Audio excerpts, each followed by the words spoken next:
Good morning to all बच्चों। आज हम क्षितिज का लेसन 4 सांवले सपनों की याद की व्याख्या समझेंगे, जिसके लेखक हैं जाबिर हुसैन। सबसे पहले लेखक परिचय सुन लेते हैं।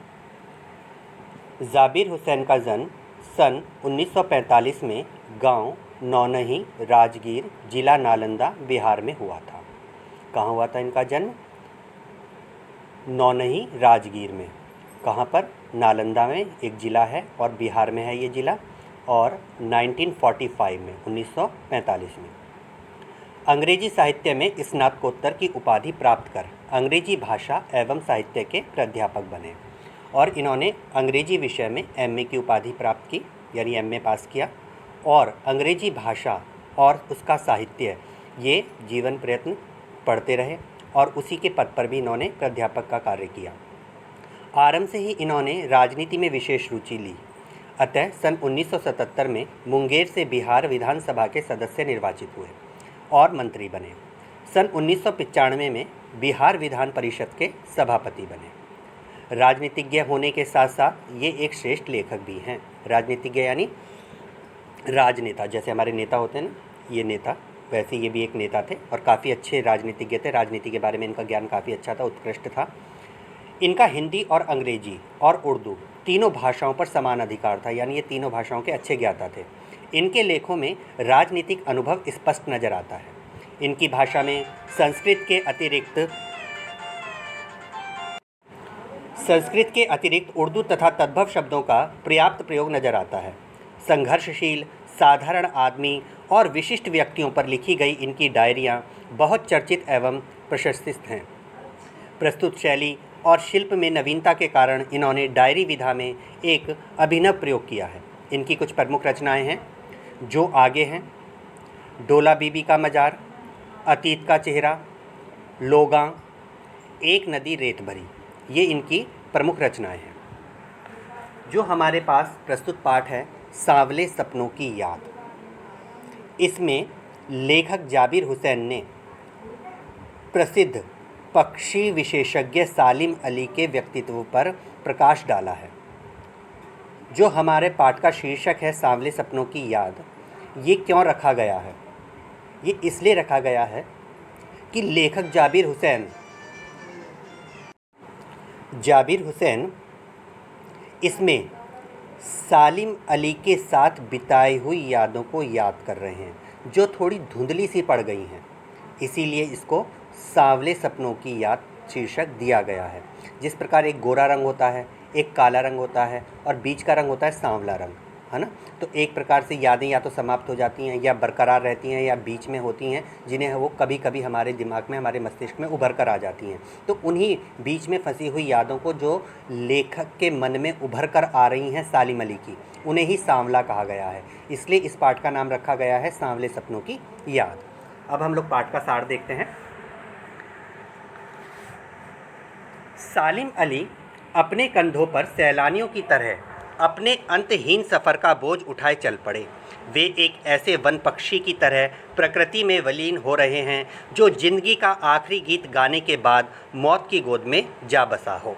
लेखक ने बताया है कि सालिम अली आज हमारे बीच में नहीं रहे हैं, उनकी मृत्यु हो चुकी है और वह लोगों के कंधों पर अपने अंतहीन सफ़र की ओर जा रहे हैं, अर्थात वह सफ़र जो अब कभी ख़त्म नहीं होगा, क्योंकि मरने के बाद व्यक्ति कभी लौटकर नहीं आता है।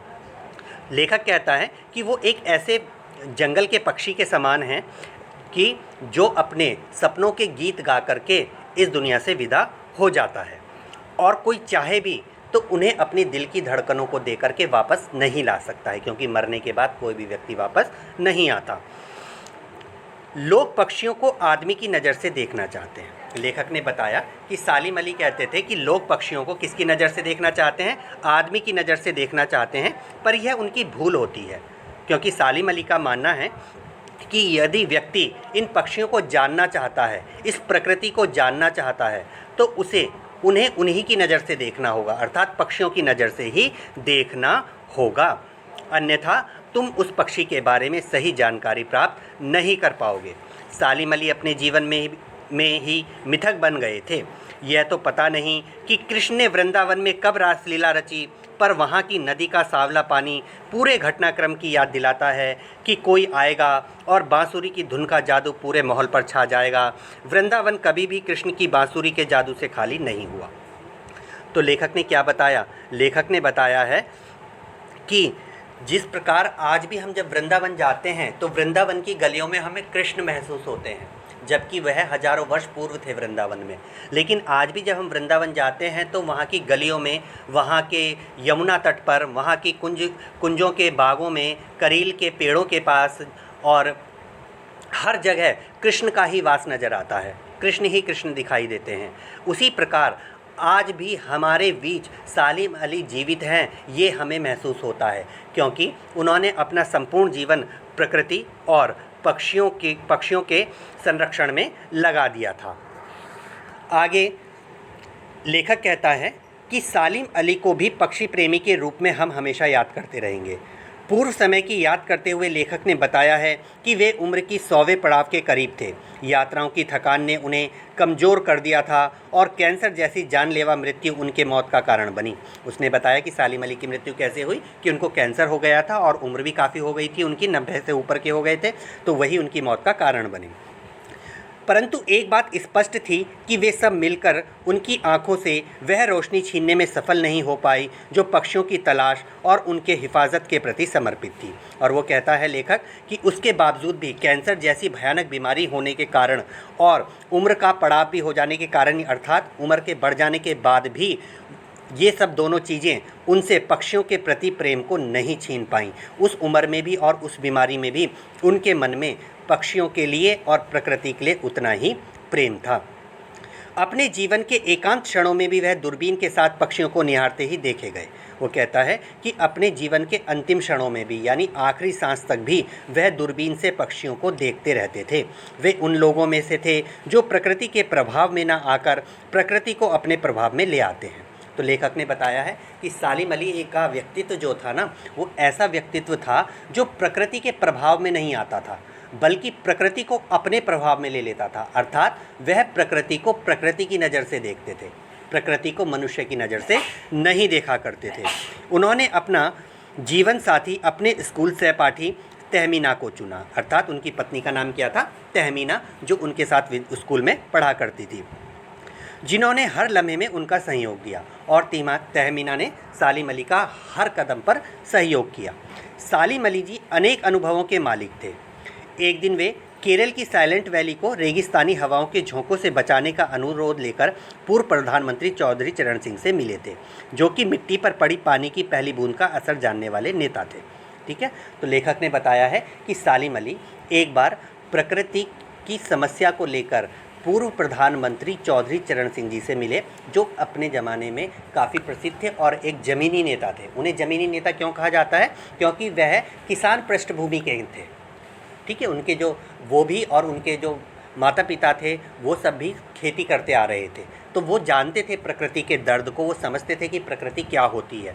इसीलिए जब सालिम अली पूर्व प्रधानमंत्री चौधरी चरण सिंह जी से मिले तो उन्होंने उनसे कुछ ऐसी बातें कहीं, जैसे उन्होंने कहा कि ये जो केरल की साइलेंट वैली है ये बहुत खूबसूरत है और ये पशु पक्षियों का निवास स्थान है। यहाँ जो वृक्ष हैं, यहाँ जो जड़ी बूटियाँ हैं, अगर हम इनको संरक्षित करना चाहते हैं तो हमें इनको रेगिस्तान की ओर से आने वाली गर्म हवाओं से बचाना होगा, क्योंकि अगर रेगिस्तान की तरफ से आने वाली गर्म हवाओं से ये नष्ट हो गई, अर्थात ये वैली नष्ट हो गई, तो हमारी पृथ्वी का संतुलन बिगड़ जाएगा, क्योंकि पेड़ पौधे नष्ट हो जाएंगे, पशु पक्षी नष्ट हो जाएंगे और धीरे धीरे हमारी प्रकृति और हमारी धरती बंजर हो जाएगी, नष्ट हो जाएगी। संभावित कुछ इस तरीके की बातें सालिम अली ने प्रधानमंत्री से कही होंगी और ये बातें सुनकर प्रधानमंत्री की आंखें भी भर आई थीं। सालिम अली ने अपनी आत्मकथा का नाम फॉल ऑफ स्पैरो रखा। सालिम अली ने अपनी आत्मकथा लिखी। आत्मकथा क्या होती है बच्चों? आत्मकथा का मतलब होता है कि जब कोई व्यक्ति अपने जीवन के बारे में लिखता है तो उसे हम आत्मकथा कहते हैं। जब कोई व्यक्ति किसी दूसरे के जीवन के बारे में लिखता है तो उसको हम जीवनी कहते हैं। तो जीवनी और आत्मकथा में ये अंतर होता है। ठीक है, तो उनकी जो आत्मकथा थी, उन्होंने अपने बारे में जो कुछ भी लिखा उसको जो किताब को नाम दिया उन्होंने दिया फॉल ऑफ स्पैरो, अर्थात एक गौरैया का गिरना, जिसमें उन्होंने एक घटना का जिक्र करते हुए लेखक को D.H. लॉरेंस के बारे में लिखा है कि इनकी मृत्यु के बाद उनकी पत्नी से कहा गया कि वे अपने पति के बारे में कुछ लिखें। ठीक है, तो उसने बताया कि फॉल ऑफ स्पैरो जो उन्होंने अपनी आत्मकथा लिखी तो उसमें उन्होंने लिखा कि एक प्रसिद्ध प्रकृति प्रेमी थे, पाश्चात्य प्रकृति प्रेमी यानी विदेशी, जिनका नाम था D. लॉरेंस। ठीक है ना, उनसे उनकी जब मृत्यु हो गई तो एक इंटरव्यू लेने वाले ने यानी साक्षात्कार लेने वाले ने उनकी पत्नी फ्रीडा से पूछा, लॉरेंस की पत्नी है फ्रीडा से पूछा कि आप लॉरेंस के बारे में कुछ हमें बताइए कि लॉरेंस कैसे थे। तो छुट्टे ही फ्रीडा ने जवाब दिया कि आप मुझसे क्या पूछते हैं, अगर आप लॉरेंस के बारे में बहुत कुछ जानना चाहते हैं तो मेरी छत पर बैठी गौरैया से पूछो, क्योंकि लॉरेंस अपना सारा जीवन उन पक्षियों को समर्पित कर चुके थे, प्रकृति को समर्पित कर चुके थे। फ्रीडा ने ऐसा क्यों कहा? फ्रीडा ने ऐसा इसलिए कहा क्योंकि लॉरेंस और फ्रीडा के बीच अंतरंगता बहुत कम थी। अंतरंगता का मतलब होता है बेटा, उन दोनों के बीच संबंध बहुत कम बन पाते थे, अर्थात वो बहुत कम बात कर पाते थे, क्योंकि लॉरेंस अपना सारा समय प्रकृति के लिए व्यतीत करते थे। तो इसलिए उसने कहा कि मेरी छत पर बैठने वाली गौरैया मुझसे ज़्यादा लॉरेंस के बारे में जानती है। वे सदा जटिल प्राणियों के लिए एक पहेली रहेंगे। बचपन में उनकी एयर गन की शिकार एक गौरैया जो उन्हें पक्षी प्रेमी बनाकर जो राह दिखाई, वे उन्हें नए नए रास्तों की ओर ले जाती रही। तो लेखक ने आगे बताया है कि बचपन की एक ऐसी घटना थी जिन्होंने सालिम अली के जीवन की दिशा को बदल दिया था। आपकी बुक का पहला क्वेश्चन है ये कि वह कौन सी घटना थी जिसने सालिम अली के जीवन की दिशा को बदल दिया। तो उसका आंसर मैं यहाँ पर बताऊँगा और साथ साथ ये भी स्पष्ट कर रहा हूँ। ठीक है, तो उन्होंने कहा कि जो सालिम अली के बचपन में एक ऐसी घटना घटी जिन्होंने उनकी जीवन की दिशा को बदल दिया। और वो घटना क्या थी कि बचपन में सालिम अली अपनी एयरगन से खेल रहे थे, और जब एयरगन से खेल रहे थे तो एक नीलकंठ गौरैया को वो एयरगन की गोली लगी और वो नीलकंठ गौरैया धरती पर गिर गई। उसको तड़पता हुआ देख करके सालिम अली को बहुत दुख हुआ और उन्होंने उसकी देखभाल की और उसको स्वस्थ करके उड़ा दिया। और यही वह घटना थी जिस घटना ने सालिम अली की जीवन की दिशा को बदल दिया और उन्हें पक्षी प्रेमी बना दिया।